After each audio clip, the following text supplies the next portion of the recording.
നമസ്കാരം, ഞാൻ Deepthi. Chemmanur international jewellers Kaumudi ഹെഡ്ലൈൻസിലേക്ക് സ്വാഗതം. Powered by ARMC, present by NCDC. നേട്ടം കൊയ്യാൻ താമര. ലോക്സഭാ തിരഞ്ഞെടുപ്പ് മുൻനിർത്തി കേരളത്തിൽ NDA ശക്തിപ്പെടുത്താൻ ആഹ്വാനം ചെയ്ത് അമിത്ഷാ. ദുർബല വിഭാഗങ്ങളെയും മതന്യൂനപക്ഷങ്ങളെയും ദളിത് വിഭാഗത്തെയും പാർട്ടിയിലേക്ക് കൊണ്ടുവരും. ഇതിനായി മിഷൻ 2019 എന്ന പേരിൽ വിപുലമായ പരിപാടികൾ സംഘടിപ്പിക്കാനും തീരുമാനം. നിയമസഭാ തിരഞ്ഞെടുപ്പിൽ 15% വോട്ട് നേടിയത് അഭിമാനകരമായ നേട്ടമെന്നും ഷാ. BJP ദേശീയ അധ്യക്ഷന്റെ പ്രസ്താവന പുനഃസംഘടിപ്പിക്കപ്പെട്ട സംസ്ഥാന സമിതിയുടെ ആദ്യ സമ്പൂർണ്ണ യോഗത്തിൽ. NDA സ്റ്റിയറിംഗ് കമ്മിറ്റിയിൽ പങ്കെടുത്ത അമിത്ഷാ ശിവഗിരി മഠത്തിലെത്തി സ്വാമിമാരുമായി കൂടിക്കാഴ്ച നടത്തി. ചർച്ചയിൽ തുഷാർ വെള്ളാപ്പള്ളി.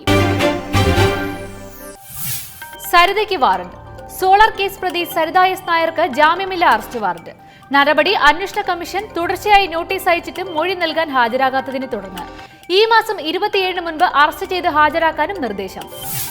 കൂടുതൽ തെളിവുണ്ടെങ്കിൽ അത് ഉടൻ തന്നെ നൽകണമെന്നും ക്രോസ് വിസ്താരം നീട്ടി നൽകില്ലെന്നും ജസ്റ്റിസ് ശിവരാജൻ. തെളിവുകൾ സമർപ്പിക്കാൻ സമയം വേണമെന്ന സരിതയുടെ അപേക്ഷയും കമ്മീഷൻ തള്ളി. വിവാദങ്ങൾക്ക് പിന്നാലെ സ്പോർട്സ് കൗൺസിൽ പ്രസിഡന്റ് സ്ഥാനത്ത് നിന്നുള്ള അഞ്ജുവിന്റെ രാജിക്ക് പിന്നാലെ കായിക താരങ്ങളെ വിമർശിച്ച് മന്ത്രി EP ജയരാജൻ. താരങ്ങളുടെ ലക്ഷ്യം ദേശീയ അന്താരാഷ്ട്ര മത്സരങ്ങളിൽ മെഡൽ നേടുക മാത്രമായി മാറി.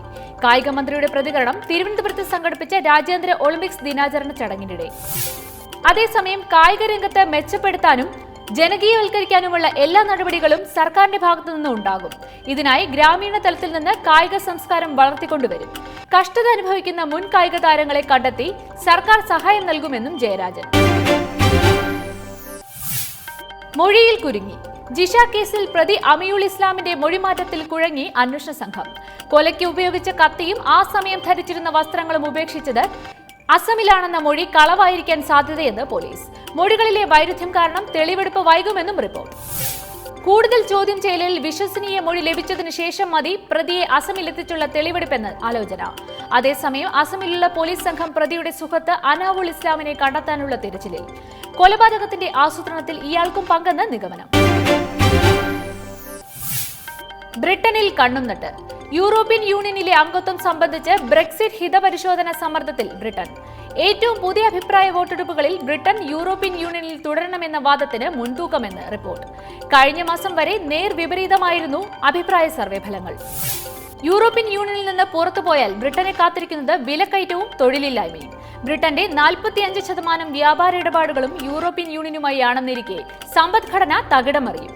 സാമ്പത്തിക ശക്തിയായ ബ്രിട്ടൻ പുറത്തുപോകുന്നത് കനത്ത ആഘാതമാവുക European union.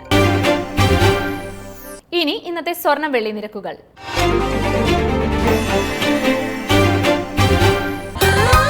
Dubai gold and diamond സ്വർണം വെള്ളി നിരക്കുകൾ നിങ്ങൾക്കായി അവതരിപ്പിക്കുന്നത് Dubai gold and diamonds, India, UAE, Oman, Bahrain. സ്വർണം ഗ്രാമിന് 2730 രൂപ, പവൻ 21,840 രൂപ, വെള്ളി ഗ്രാമിന് 42 രൂപ. ദുബായ് ഗോൾഡ് ആൻഡ് ഡയമണ്ട് സ്വർണം വെള്ളി നിരക്കുകൾ നിങ്ങൾക്കായി അവതരിപ്പിച്ചത് Dubai gold and diamonds, India, UAE, Oman, Bahrain. Chemmanur international jewellers Kaumudi headlines powered by ARMC, present by NCDC സമാപിക്കുന്നു. പുതിയ വാർത്തകളുമായി ശ്രീകുട്ടി 5:30. നമസ്കാരം.